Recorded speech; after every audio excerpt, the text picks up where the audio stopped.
We all know the golden rule, do unto others as you would have them done unto you. That's what this month's installment of Hometown Heroes is all about, as 4 men from the Eastern UP made a life-saving choice to pay it forward.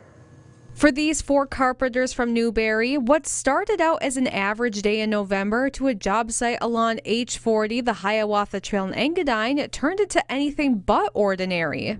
I remember we were running about right on schedule from what we usually would be every day.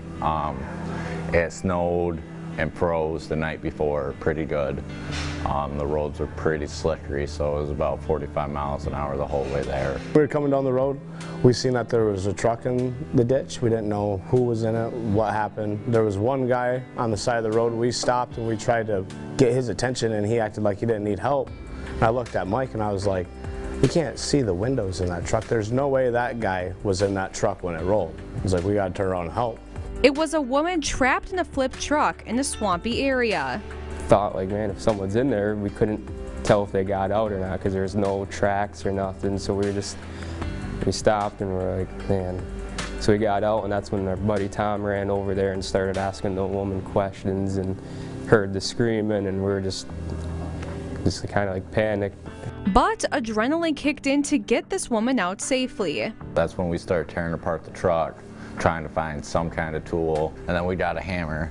So we all hopped over there, and mind you, we had to wade through about waist feet of swamp water when it was about 29 degrees out. So I mean, it was chilly, but it didn't matter. And we went over there and started prying on the door and getting that all like loosened up. We were trying to get her out any way that we could.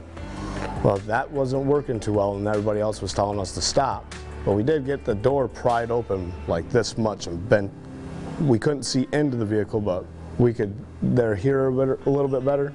And then water was coming in, so then when we stopped, Tom finally come up with the conclusion, hey, why don't you try to unlock the doors? It was a silly question, but then we heard the doors pop and we all, I don't know, it was like a sign of relief, I would think. And that door popped open, we just started wedging all of our weight in there, and by the time 4 of us pried on that door, we wedged it all the way open and we could get the woman out.